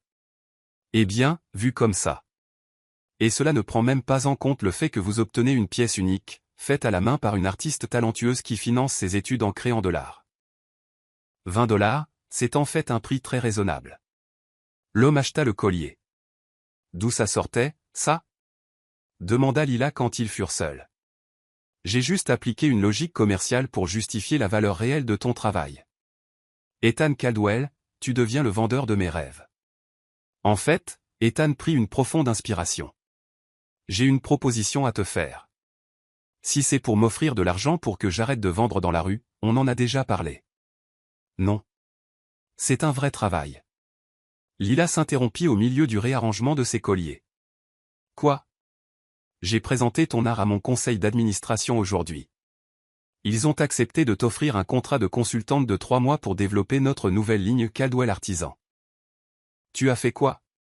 Tu serais ton propre patron, tu créerais des designs uniques, tu aurais accès à toutes les ressources de l'entreprise, y compris un salaire qui couvrirait tes frais de scolarité et te laisserait encore. Attends. Attends. Attends. Lila leva les mains. Qu'est-ce que tu me proposes, exactement? Un contrat de consultante pour concevoir une nouvelle ligne de bijoux signée pour Caldwell Luxury Dynasty. Lila resta silencieuse un long moment. Pourquoi? Parce que tu es talentueuse. Parce que ta vision est exactement ce dont nous avons besoin. Parce que... Non. Pourquoi, vraiment? Ne me dis pas que c'est parce que je suis talentueuse. Dis-moi la vérité. Ethan la regarda dans les yeux. Avec cette honnêteté qui était devenue sa marque de fabrique avec Lila. Parce que tu as changé ma perspective sur tout. Et peut-être que je veux te donner la chance d'en changer d'autres aussi. Et si je ne veux pas travailler pour une entreprise comme la tienne? Ce ne serait pas pour. Ce serait avec. Liberté créative totale, tes propres horaires, ton propre espace. Tu utilises juste nos ressources et notre réseau de distribution. Lila fit quelques pas en rond, réfléchissant. J'ai besoin d'y penser. Bien sûr, aucune pression. Ethan. Oui, si j'accepte, les choses vont changer entre nous. Je sais. On va se voir dans des environnements différents. Il y aura des réunions, des contrats, des attentes d'entreprise. Tu vas redevenir Monsieur Caldwell au lieu d'Ethan. Lila, tu as vu Ethan Caldwell aujourd'hui. Dans la réunion, j'étais toujours moi. Tu ne m'as pas transformé en Evan Ethan, correction pour la cohérence. Tu m'as aidé à retrouver des parties d'Ethan qui étaient perdues. Elle hocha lentement la tête. Est-ce que je pourrais toujours vendre ici les matins calmes? Pourquoi pas? Et tu viendras toujours apprendre à faire des bijoux? Si tu me le permets. Et les collègues ne me traiteront pas comme. Si quelqu'un te manque de respect, il devra me répondre. Et ensuite, à Sophia. Lila rit. Elle fait peur. Elle est plus que ça. Elle est protectrice. Un groupe de touristes japonais passa, s'arrêtant pour regarder les bijoux. Lila passa automatiquement en mode vente, et Ethan la regarda opérer sa magie. Quand ils repartirent avec un sac rempli d'achats, Lila retourna à sa contemplation. Combien? Le contrat. Ouais. Ethan mentionna un chiffre. Les yeux de Lila s'agrandirent. 3 mois pour commencer. Avec possibilité de prolongation. Lila regarda son petit stand, les bijoux soigneusement organisés, et Ethan qui attendait sa réponse. Une condition. Laquelle? Si tu essaies d'interférer avec ma créativité, ou de me transformer en un clone de marque d'entreprise, je retournerai sur ce trottoir. Sans regret. Sans préavis. D'accord. Et je veux qu'une partie du contrat inclue des dons à des programmes artistiques pour les jeunes défavorisés. Nous l'inclurons dans le contrat. Lila tendit la main, sale d'argent et de vernis. Marché conclu, monsieur. Caldwell. Ethan, corrigea-t-il en lui serrant la main. Même dans les réunions formelles. Pour toi, ça reste Ethan. Tu es un drôle de dirigeant. Tu le savais? J'apprends à être une personne complète, grâce à une vendeuse de bijoux têtue qui crie des promotions dans un mégaphone rose. C'est la meilleure description de moi que tu aies pu trouver. C'est la plus précise. Lila sourit. Et ce sourire avait quelque chose de différent. Moins de garde, plus de défi. C'était le début de quelque chose qu'aucun d'eux ne pouvait encore nommer. Quand est-ce que je commence? Quand tu veux. Nous avons un atelier de design qui t'attend, mais tu peux commencer ici si tu préfères. On peut appeler ça la phase de recherche sur le terrain. Tu sais être convaincant sur le plan légal quand tu t'y mets. J'ai eu un excellent professeur pour m'apprendre le storytelling et la vente. Ce soir-là, en rentrant chez lui, Ethan trouva un message vocal de sa mère. J'ai entendu parler par ton père de ta nouvelle initiative. Dîner dimanche. J'adorerais rencontrer l'artiste qui a provoqué un tel remous. Ethan rit en sauvegardant le message. Il était curieux de voir comment Lila gérerait sa famille. En fait, il était curieux de voir comment sa famille gérerait Lila. Mais d'abord, il avait un contrat à faire préparer par Sophia. Un contrat différent de tout ce que Caldwell Luxury Dynasty avait jamais offert. Un contrat qui incluait une clause très spécifique, le droit de la consultante de continuer à vendre de manière indépendante sur le trottoir quand elle le souhaitait, avec un petit espace dédié à son art dans les locaux de l'entreprise, où elle pourrait plus tard former d'autres jeunes artistes intéressés à faire de même. C'était peu orthodoxe. C'était risqué. C'était complètement différent de tout ce qu'Ethan aurait approuvé 3 semaines plus tôt. Le premier jour de Lila en tant que consultante fut, selon ses propres termes, comme entrer dans un vaisseau spatial piloté par des robots en costume. L'équipe de design de Caldwell Luxury Dynasty était partagée entre la curiosité et le scepticisme affiché. Une jeune designer venue littéralement de la rue pour proposer des idées à une marque de luxe. Votre espace, dit Sophia en ouvrant la porte d'une pièce dotée de grandes fenêtres panoramiques, d'établis professionnels et d'équipements de bijouterie de pointe. Lila laissa échapper un sifflement admiratif. C'est plus grand que mon appartement. Et ça a une vue, sans le bruit des camions. Monsieur Caldwell a été précis concernant vos besoins. Il y a aussi une petite cuisine avec des encas, une réserve de café illimitée et, Sophia montra le coin, votre mégaphone rose au cas où la vente de rue vous manquerait. Lila rit, sincèrement touchée. Il a pensé à tout. Il pense à tout, surtout quand c'est important pour lui. Les premières heures furent un mélange d'intégration d'entreprise, où sont les toilettes, comment utiliser le système de mail, d'introduction formelle, Lila Torres, notre nouvelle consultante en design, dit sur des tons variés allant de la fausse politesse à la pure incrédulité, et d'expérimentation avec les nouveaux matériaux. Ethan arriva en fin d'après-midi, trouvant Lila entourée de croquis, d'outils éparpillés et de 3 prototypes différents. Comment se passe ta première journée dans le monde de l'entreprise, demanda-t-il. Étrange, excitant, un peu effrayant. Et je vais être honnête, dit-elle en tenant un outil de précision. Ces trucs sont d'un autre niveau. Je pourrais créer des détails dont je n'avais jamais rêvé. L'équipe est accueillante? Lila fit la grimace. Pour la plupart. Il y a quelques designers qui pensent clairement que je ne suis qu'une expérience temporaire du patron qui va échouer. Et toi? Je pense qu'ils vont être surpris. On frappa à la porte. Sophia entra, l'expression plus sérieuse que d'habitude. Monsieur Caldwell. Votre père est ici. Et il est accompagné. Mademoiselle Isabella Harrington. Ethan se figea. Isabella? C'est qui, Isabella? Demanda Lila, remarquant le changement immédiat d'atmosphère dans la pièce. Sophia hésita, regardant Ethan. Isabella, c'est une longue histoire, dit Ethan diplomatiquement. Une fiancée, clarifia Sophia sans diplomatie. Une future fiancée, engagée par son père il y a 6 mois. Quoi, explosa Lila. C'était plus une alliance commerciale qu'un mariage, tenta d'expliquer rapidement Ethan. Ce n'est pas officiel. Je n'ai jamais formellement accepté. Mais vous ne l'avez jamais nié publiquement non plus, ajouta Sophia. Et maintenant, elle est dans le hall avec son père et une équipe de conseillers. Lila se frotta le visage avec ses mains. D'accord, laisse-moi voir si j'ai bien compris. Tu fais semblant d'avoir une fiancée? Je tolère plutôt les plans familiaux pour un mariage de fusion avantageux, murmura Ethan. En français en clair, s'il te plaît.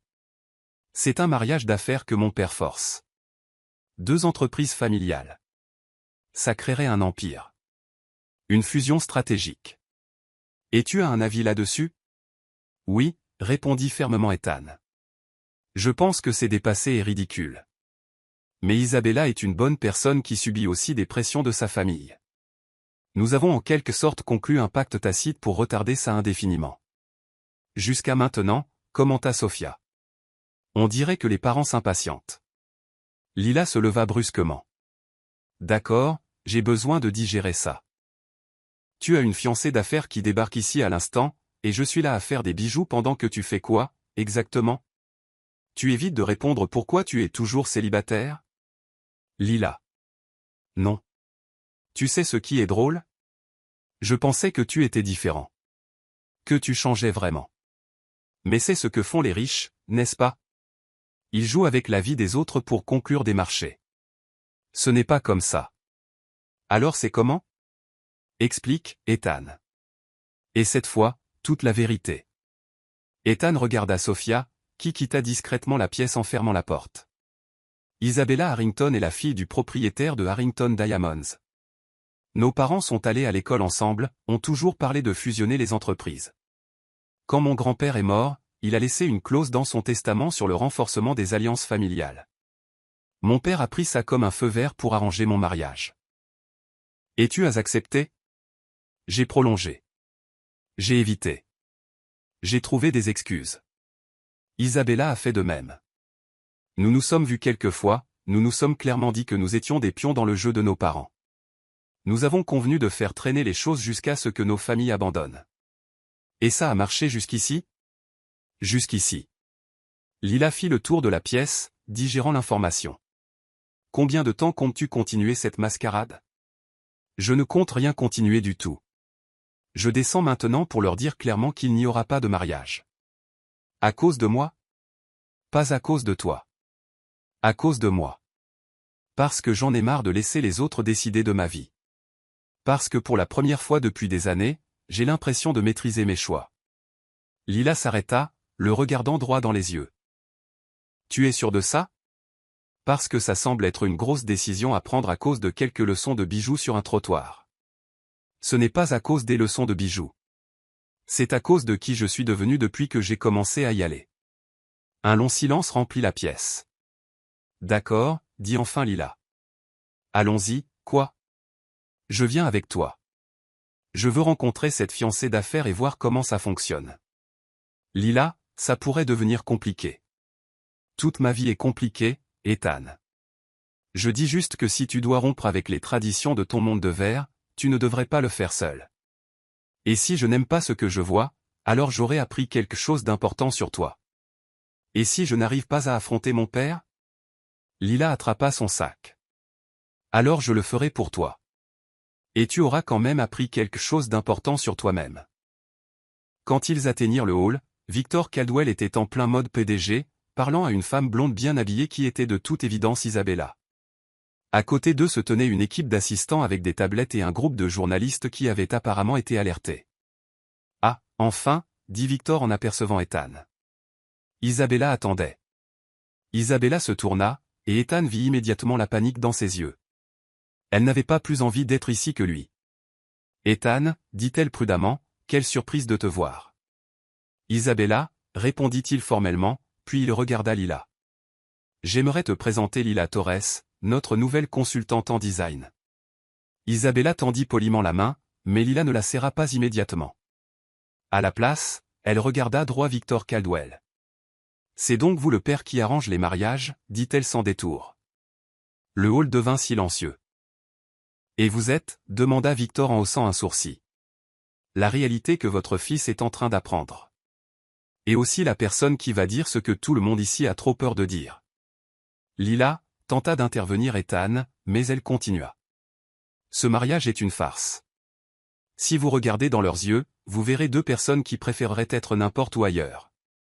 Et si vos entreprises dépendent d'un mariage forcé pour prospérer, peut-être que le problème vient des entreprises, pas des enfants. Avec tout le respect que je vous dois, dit l'un des assistants, vous ne comprenez pas les complexités d'eux. Les complexités? Un homme et une femme forcés de se marier pour une fusion de marques, c'est ça, la complexité? Lila se tourna vers Isabella. Désolé d'être direct, mais voulez-vous l'épouser? Isabella cligna des yeux nerveusement, regardant autour d'elle avant de répondre. C'est compliqué. C'est simple. Oui ou non? Non, admit enfin Isabella à voix basse. Et toi? Lila se tourna vers Ethan. Non, répondit-il plus fermement. Alors, quel est le problème? Victor Caldwell était rouge de colère. La situation n'est pas aussi simple que vous le prétendez. Il y a des générations de planification, d'accords, d'attentes. Des attentes fixées par qui? Rétorqua Lila. Par vous? Les parents qui ont décidé que vos enfants sont des extensions de l'entreprise. Que l'amour et la compatibilité sont des luxes que les riches ne peuvent pas se permettre au nom du profit? Mademoiselle Torres, dit Victor de sa voix la plus intimidante. Je vous suggère de mieux comprendre comment fonctionnent les entreprises familiales avant d'eux. Père, interrompit Ethan, sa voix résonnant dans le hall. Ça suffit. Tout le monde se tourna vers lui. Lila a raison. Isabella et moi ne voulons pas nous marier. Nous ne l'avons jamais voulu. Et il est temps d'arrêter cette mascarade. Isabella hocha la tête, visiblement soulagée. Je suis d'accord. Merci, murmura-t-elle à Lila. Avez-vous tous les deux perdu la tête, explosa Victor. Des documents ont déjà été préparés. La presse a été invitée. Alors annulez tout, dit calmement Ethan. Faites tout annuler. Et la fusion. Nous trouverons d'autres moyens de collaborer commercialement si c'est pertinent, mais pas à travers un mariage forcé. Isabella se tourna vers son propre groupe d'assistants. Confirmez à mon père qu'il n'y aura pas de mariage. Et notre entreprise peut aussi collaborer commercialement avec Caldwell, sans que j'aie à épouser qui que ce soit. L'agitation qui s'ensuivit impliqua des téléphones utilisés furieusement, de multiples conversations qui se chevauchaient et des journalistes essayant de capturer chaque instant. Au milieu du chaos, Lila attrapa le bras d'Ethan. Sans pression, mais c'est le moment où soit tu confirmes ce que tu viens de dire, soit tu fais marche arrière et retournes dans ton monde d'arrangements familiaux. Lila. Isabella intervint soudain, s'approchant. Merci d'avoir eu le courage de dire ça. J'essaie de trouver une sortie polie depuis des mois. Je vous en prie. La politesse ne fonctionnait pas, apparemment. Isabella rit. D'un rire sincère. Vous êtes créatrice de bijoux? C'est exact. Et vous, vous êtes l'otage d'une corporation familiale, répondit Lila avec un sourire. Jusqu'à il y a 5 minutes, sourit Isabella en retour. Maintenant, je suis juste Isabella, une femme qui va enfin pouvoir choisir qui elle fréquente. Les deux femmes se regardèrent et, à la surprise d'Ethan, elles éclatèrent de rire. C'est surréaliste, murmura-t-il. Bienvenue dans la réalité, dit Lila, où parfois les gens agissent comme des humains au lieu de pions sur l'échiquier de leurs parents. Victor Caldwell s'approcha, clairement toujours en colère, mais essayant de garder sa contenance professionnelle. Nous parlerons de ça à la maison, Ethan. Non, père. Nous en parlerons ici si vous voulez parler. J'ai 32 ans. Il est temps d'arrêter de me traiter comme un actif de l'entreprise. Tu es l'héritier d'un empire. Je suis ton fils, et je mérite d'être traité comme tel. Un long silence suivit, jusqu'à ce qu'Isabella reprenne la parole. Monsieur Caldwell, avec tout le respect que je vous dois, peut-être est-il temps d'envisager des collaborations basées sur le mérite, et non sur un mariage forcé. Nos entreprises pourraient travailler ensemble en tant qu'alliés, pas en tant que fusion familiale. Victor étudia la fille de son vieil associé. Peut-être avez-vous raison, admit-il à contre-cœur. Et vous, se tourna-t-il vers Lila, vous avez clairement une influence sur mon fils. Si vous êtes responsable de tous ces changements, j'espère que vous êtes prête à en assumer les conséquences. Je ne suis pas une influence, répliqua fermement Lila. Je suis un catalyseur. Ethan avait déjà tout cela en lui. Il avait juste besoin d'une raison pour le laisser sortir. Sur ce, la situation la plus impossible à laquelle Ethan ait jamais été confronté se résolut, non par des cris, des licenciements ou des menaces, mais par une honnêteté brute et une vendeuse de bijoux qui refusait de jouer le jeu des apparences. Quand ils retournèrent enfin au bureau de Lila, elle s'effondra sur sa chaise, épuisée. C'était intense, admit-elle. Merci, dit simplement Ethan. Tu n'étais pas obligé de faire ça. Si, je l'étais. Je ne pouvais pas travailler avec toi tous les jours en sachant que tu vivais dans le mensonge. Et maintenant? Maintenant, tu fais du vrai travail, tu conclus de vrais contrats sans déjeuner politique ni mariage stratégique, et je crée des bijoux qui n'ont peut-être rien à voir avec ton image de marque parfaite. Mon image de marque parfaite vient de se fissurer dans le hall de mon propre immeuble. Bien. Oui, acquiesça Ethan, se sentant plus léger qu'il ne l'avait jamais été de sa vie. Très bien. Dehors, New York continuait son rythme implacable, mais à l'intérieur de cette pièce, quelque chose avait fondamentalement changé. Ethan Caldwell, PDG de Caldwell Luxury Dynasty, venait de faire son premier choix purement personnel en public, et la seule personne dans la pièce qui ne semblait pas surprise était la femme qui vendait des bijoux avec un mégaphone rose. 3 semaines après la scène du hall, Lila avait trouvé son rythme chez Caldwell. Les matinées étaient consacrées à la création, les après-midi à la mise en œuvre, et les soirs. Eh bien, occasionnellement, elle installait encore son stand d'origine pour rester connectée à ce qu'elle appelait « la vraie vie ». Ethan avait pris l'habitude de passer après le travail pour l'aider, toujours vêtu de son costume coûteux, désormais accepté comme une figure curieuse mais familière par les vendeurs locaux. « Il faut que tu vois ce que j'ai créé », dit Lila un jeudi, traînant Ethan dans sa salle de création à la fin de la journée. Sur son bureau principal se trouvait une collection qu'Ethan n'avait pas encore vue, 8 pièces qui semblaient capturer la lumière et l'ombre de manière impossible. La collection et les deux mondes, annonça fièrement Lila. Chaque pièce représente différents aspects du voyage de quelqu'un entre deux mondes différents, expliqua-t-elle en saisissant une bague. Celle-ci, c'est les premières impressions. Dure à l'extérieur, douce à l'intérieur, pour rappeler que les premiers jugements ne sont pas toujours les bons. Ethan étudia la bague, y reconnaissant des éléments de son monde et du sien. Et ceci, c'est collision, continua-t-elle, montrant une paire de boucles d'oreilles combinant du métal poli à des éléments plus bruts. Quand différents mondes entrent en collision, ils peuvent créer quelque chose d'inattendu. Une par une, elle montre à chaque pièce, apprentissage, transformation, choix, vérité, courage, et enfin, nouveau départ. Lila, c'est à propos de nous? À propos du voyage, corrigea-t-elle. Mais oui, inspiré par ce qui s'est passé entre la vendeuse des trottoirs et l'empereur de glace.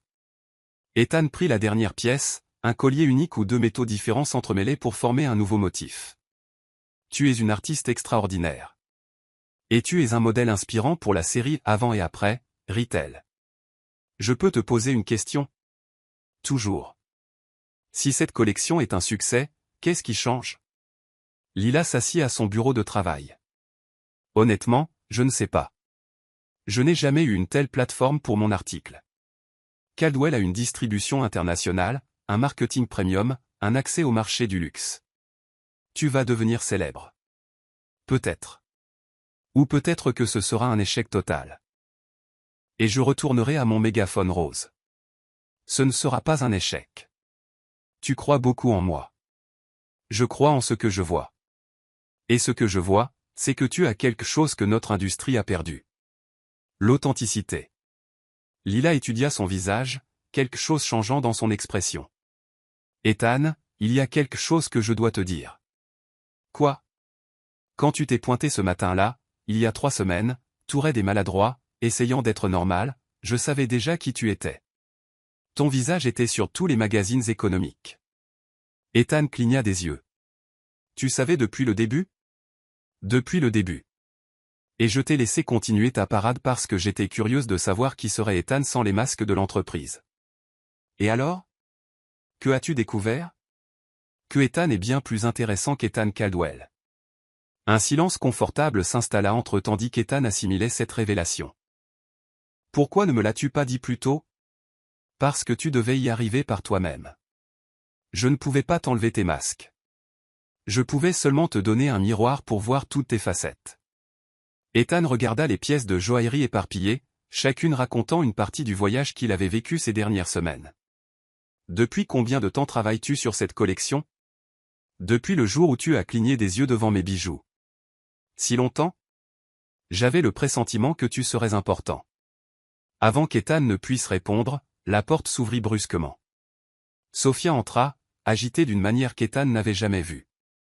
Désolé d'interrompre, mais nous avons un problème. Quel genre de problème?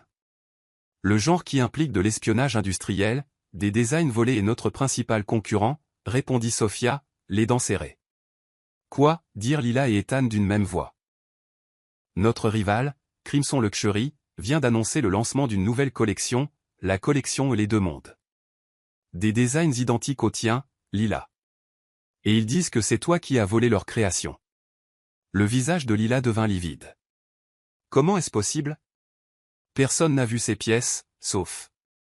Elle regarda Ethan, et il vit la réalisation poindre dans ses yeux. La suspicion, la peur que leur monde soit peut-être vraiment trop différent. Lila. Je n'ai rien fait. Qui d'autre était au courant de cette collection, demanda-t-elle. Sa voix était différente maintenant. Plus froide. Plus distante. Personne. Je veux dire, juste. Juste qui? Ethan? Ta famille? Tes cadres? Ton assistante? Non. Mais y a-t-il des caméras dans le bâtiment? Des systèmes de sécurité qui auraient pu capturer mes croquis? Sophia intervint prudemment. Pour être honnête, notre sécurité est étendue. N'importe qui avec un accès. Un accès que je lui ai donné, explosa Ethan. Je lui ai dit d'avoir un accès complet à toutes les zones dont elle avait besoin. Et apparemment, quelqu'un en a profité, dit Lila, la voix toujours froide. La question est, qui et pourquoi? Ethan regarda Sophia. Lance une enquête. Maintenant. Je veux connaître chaque personne qui a eu accès à cette zone. Chaque connexion au système. Chaque. Ethan, l'interrompit Lila. Tu dois envisager une possibilité. Laquelle? Que j'étais peut-être une erreur.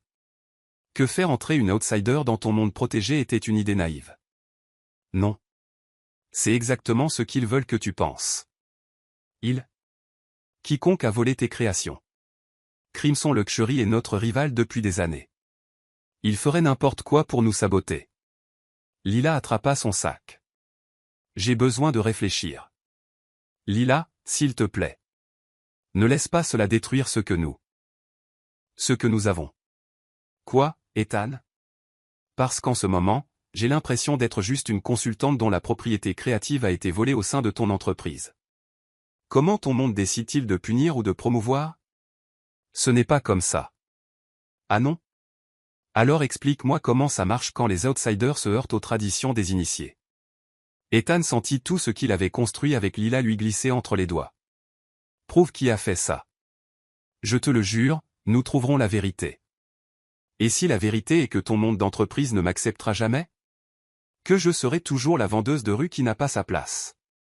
Alors nous changerons le monde, dit Ethan avec une conviction tranquille. Lila s'arrêta à la porte. Ou peut-être que je vais juste retourner dans le mien. Après son départ, Ethan et Sophia restèrent silencieux. Elle n'a pas tort, dit Sophia avec hésitation. Au fait, l'espionnage industriel vient généralement de l'intérieur. Quelqu'un avec un accès privilégié. Alors trouve-les. Peu importe ce que tu dois faire ou combien ça coûte. Ethan? Oui. Tu es amoureux d'elle. Ce n'était pas une question, et Ethan n'essaya pas de le nier. Oui, admit-il. Et je ne vais pas la perdre à cause de quelques voleurs en col blanc qui pensent pouvoir détruire ce que nous avons construit. Alors, battons-nous. Comment? De la même manière que nous nous sommes toujours battus. Selon les règles légales, mais aussi en étant plus malin qu'eux. Et Ethan, il est peut-être temps de te demander qui, dans cette entreprise, te voue une réelle loyauté. Seul dans la salle de création de Lila, Ethan regarda la collection et les deux mondes.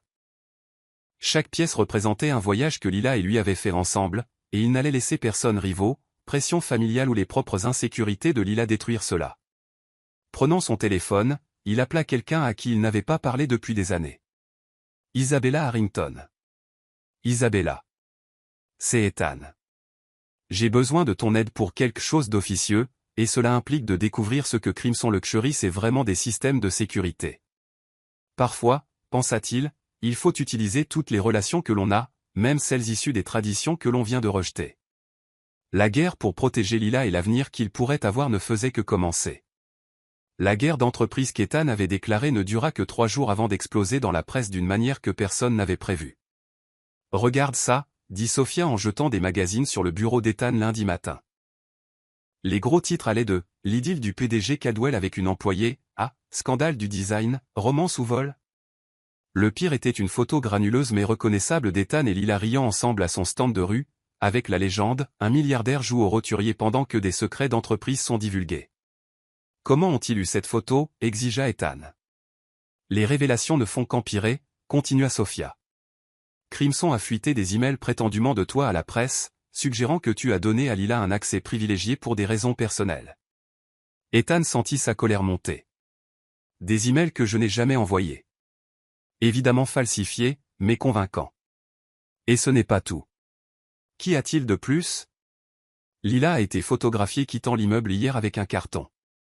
Les médias l'interprètent comme une démission ou un licenciement. Les spéculations vont de la romance brisée au blanchiment d'argent. Ethan attrapa immédiatement son téléphone, composant le numéro de Lila. Messagerie vocale. Elle n'a pas répondu depuis hier, l'informa doucement Sophia. Où est-elle? Je ne sais pas. Elle n'a pas répondu au message et n'a pas été vue à son stand habituel ce matin. Un frisson glacial s'installa dans l'estomac d'Ethan. Trouve-la. Utilise toutes les ressources nécessaires. Engage un détective privé. Quoi qu'il en coûte. Je l'ai déjà fait. Ils doivent me faire un rapport dans 1 heure. Et l'enquête sur la fuite? Isabella a trouvé quelque chose d'intéressant. Il y a un employé du service informatique qui a fait un dépôt suspect il y a 3 jours. Lucas Martinez. Il est ici depuis 2 ans. Amène-le-moi. Maintenant.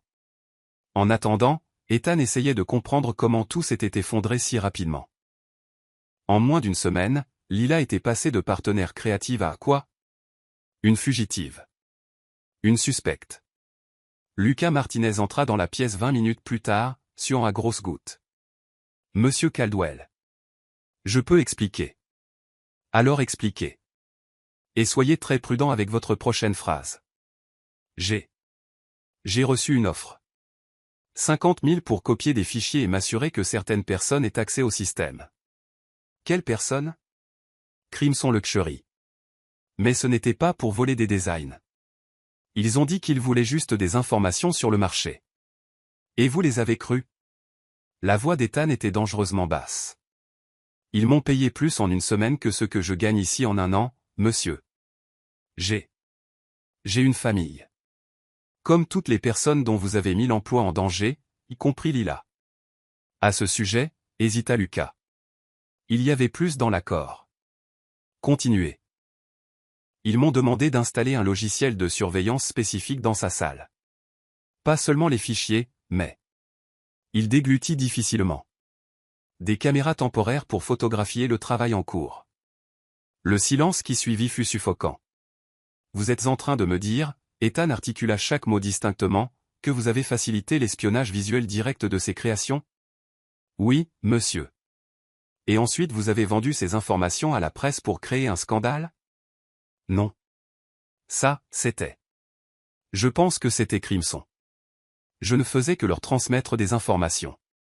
Je ne savais pas qu'ils. Vous ne saviez pas, explosa Ethan. Vous avez violé la vie privée d'une employée, vendu son travail, et maintenant vous agissez comme si vous étiez la victime? Monsieur Caldwell, je suis désolé. Gardez vos excuses. Comment allez-vous réparer ça? Je peux témoigner contre Crimson. J'ai des emails, des enregistrements des négociations. Ils ont menacé ma famille si je ne coopérais pas pleinement. Ethan étudia l'homme en face de lui. Pathétique, effrayé, mais peut-être utile. Sophia, appelez nos avocats. Nous poursuivons Crimson pour espionnage industriel et violation de la vie privée. Et obtenez une protection pour la famille de Lucas. Oui, monsieur. Quant à vous, Ethan se tourna vers Lucas. Vous coopérez pleinement. Et quand ce sera fini, vous serez licencié, mais avec une lettre de recommandation qui vous assurera de trouver du travail ailleurs. Merci, monsieur. Ne me remerciez pas. Faites votre travail. Et Lucas, si vous avez menti sur quoi que ce soit, je m'assurerai personnellement que vous ne travaillerez plus jamais dans la tech. Après le départ de Lucas, Ethan s'assit lourdement dans son fauteuil. Maintenant, nous devons trouver Lila, dit-il à Sophia, avant que la presse ne rende cela encore pire. À cet instant, son téléphone sonna. Numéro inconnu. Ethan Caldwell. Monsieur Caldwell? La voix était familière mais distante. C'est la mère de Lila. Le cœur d'Ethan s'arrêta. Où est-elle? Est-ce qu'elle va bien? Elle ne va pas bien, mais elle est en sécurité. Elle est rentrée à la maison hier, très bouleversée. Je ne l'ai jamais vue comme ça. La voix tremblait. S'il vous plaît, puis-je lui parler? Elle a dit qu'elle ne voulait parler à personne de l'entreprise, mais je pensais que vous devriez savoir. Les nouvelles. Ils disent des choses terribles sur ma fille. Rien de tout cela n'est vrai, madame. Votre fille est talentueuse et honnête. C'est nous qui avons échoué à protéger son travail. Puis-je vous faire confiance pour prendre soin de ma Lila? Je donnerais n'importe quoi pour pouvoir le faire. Un long silence suivit, puis un soupir. Elle a dit quelque chose à propos de retourner à l'école. Comme si c'était là sa place, pas dans votre monde. Pourriez-vous lui transmettre un message? Peut-être. Dites-lui que nous nous battons pour prouver la vérité. Dites-lui. Dites-lui qu'elle avait raison à propos des deux mondes qui entrent en collision, mais que cela ne signifie pas qu'ils ne peuvent pas exister ensemble. J'essaierai. Après avoir raccroché, Ethan se sentit plus perdu que jamais. Chaque décision qu'il avait prise depuis sa rencontre avec Lila semblait avoir conduit à ce moment, sa blessure et sa fuite, lui se battant seul contre un système qu'il aurait dû savoir naviguer. Ethan, dit Sophia avec hésitation, vous devriez peut-être envisager de faire une déclaration publique. Pour dire quoi? Que je suis tombé amoureux d'une employée et que je l'ai accidentellement exposée à une guerre d'entreprise. Peut-être dire que vous la croyez, publiquement, peu importe ce que cela vous coûte politiquement. Ethan regarda la ville par la fenêtre. Quelque part là-dehors, Lila doutait de tout ce qu'ils avaient construit. Préparer la déclaration, décida-t-il, et organiser une conférence de presse. Si nous devons nous battre, battons-nous ouvertement. Et si ça se retourne contre vous? Alors je tomberai en me battant. Mais je ne laisserai pas Lila penser qu'elle est seule là-dedans.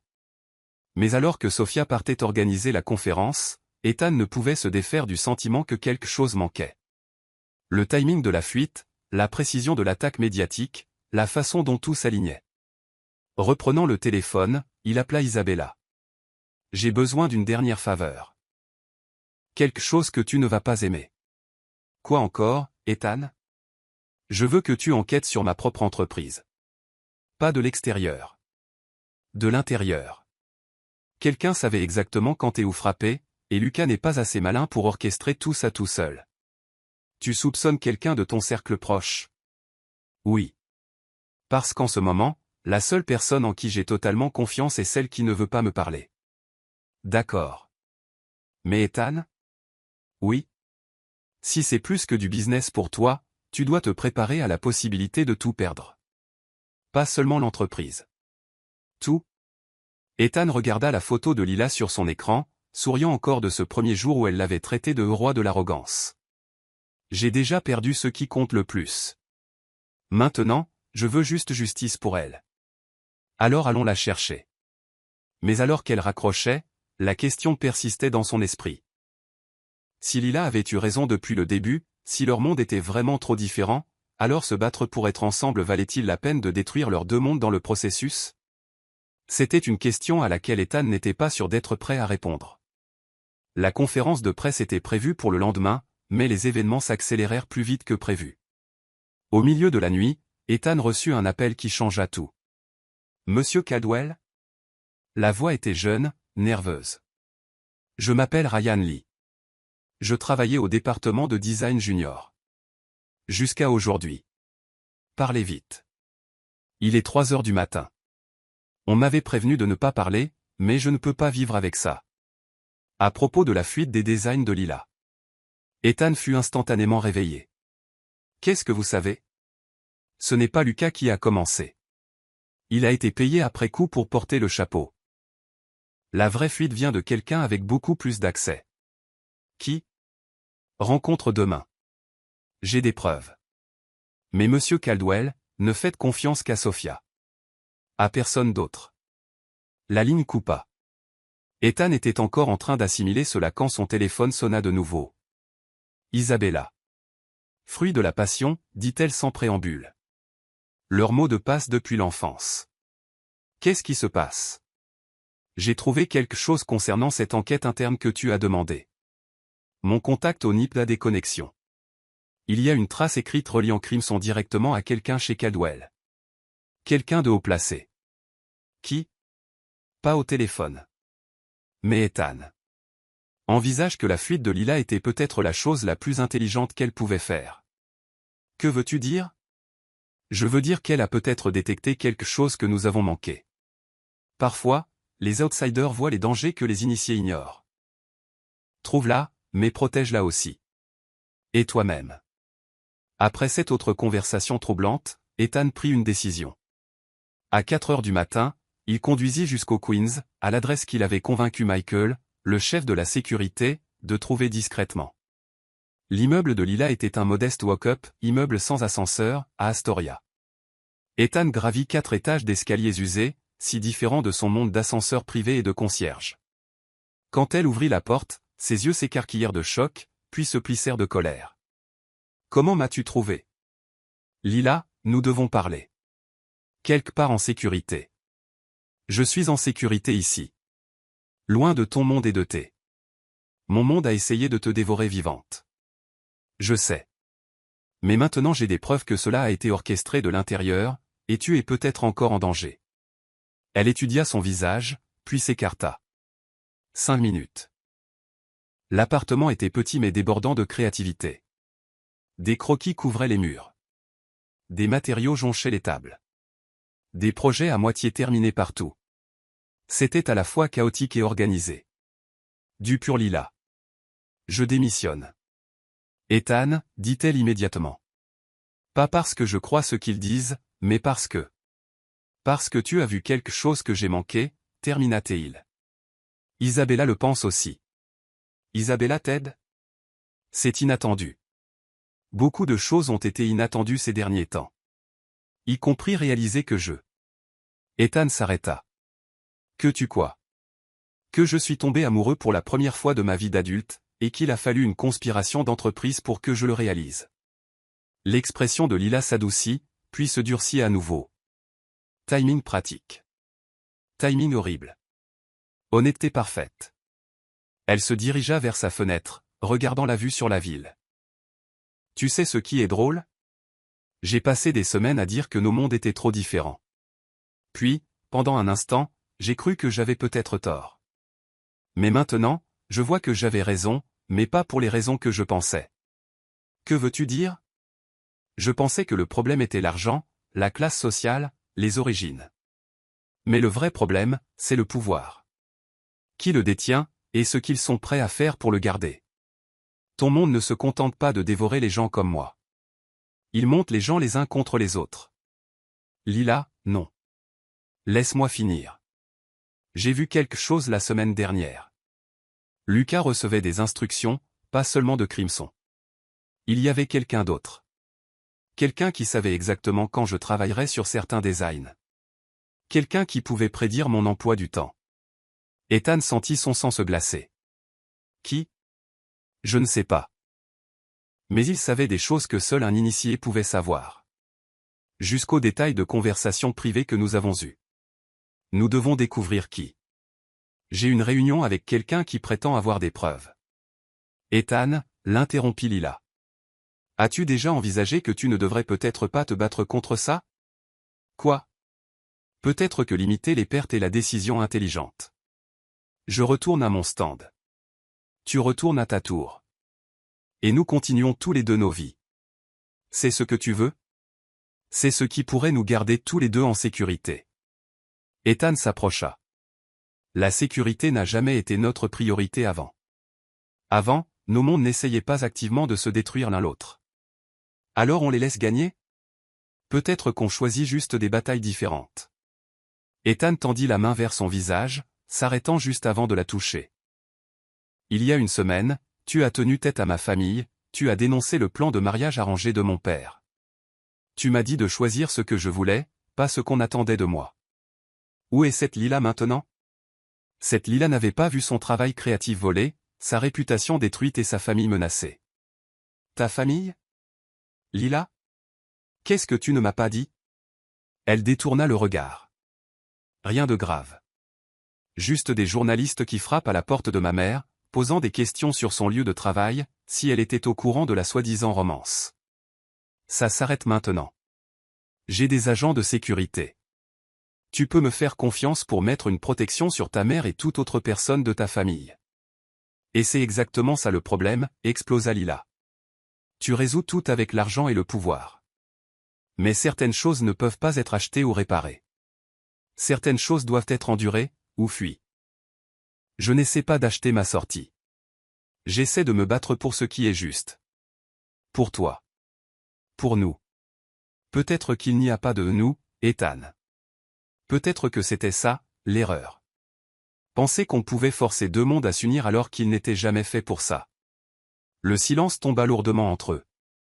Ethan sentit quelque chose se briser en lui, et en même temps, quelque chose se mettre en place. Tu te souviens de ce premier jour, quand j'ai marché sur tes bijoux? Malgré elle, les lèvres de Lila tressaillirent. Difficile à oublier. Tu m'as traité de roi de l'arrogance et tu m'as dit de regarder en bas de temps en temps, que le monde existait sous le niveau de mes yeux. Oui. Je pensais que j'apprenais à connaître ton monde. Mais ce que j'ai vraiment appris, c'est à quel point mon monde était devenu petit. Et pas seulement petit, mais lâche. Caché derrière des couches de protection, de tradition, d'attente. Ethan. Non. Laisse-moi finir. Tu m'as déjà appris à voir. Maintenant, je dois décider ce que je fais de cette vision. Et je choisis de me battre. Non pas parce que je suis courageux, mais parce que la lâcheté m'a déjà trop coûté. Lila le dévisagea longuement. Se battre pourrait te coûter tout. J'ai déjà calculé ce risque. Et rien de ce qui vaut la peine d'être gardé ne serait perdu en défendant la vérité. Elle prit une profonde inspiration. La réunion dont tu parlais, c'est quand? Dans 3 heures. J'y vais avec toi. Lila. Si nous nous battons ensemble. Et puis, un éclair de son ancien sourire apparut, il faut bien que quelqu'un t'empêche de prendre des décisions terribles sous le coup de l'émotion. Comme si prendre des décisions terribles était exclusivement mon territoire. Touché. Alors qu'il se préparait à partir, Lila attrapa un vieux portfolio en cuir. Je peux te montrer quelque chose avant qu'on y aille? À l'intérieur se trouvaient des croquis qu'Ethan n'avait jamais vus. Je n'ai pas pu dormir ces derniers jours, alors j'ai conçu. C'est une nouvelle collection. Les designs ne ressemblaient à rien de ce que Lila avait créé auparavant. Plus sombre, plus complexe, mais en quelque sorte encore plus beau. Chaque pièce semblait raconter une histoire de conflit et de résolution. La collection Vérité en temps de guerre, expliqua-t-elle. Parce que parfois, il faut traverser l'enfer pour trouver son paradis. Ethan la regarda, réalisant que même dans la crise, l'esprit créatif de Lila ne pouvait être réprimé. Tu es extraordinaire, tu sais ça? Je suis juste têtu. Et en ce moment, je choisis obstinément de me battre. Mais Ethan? Oui.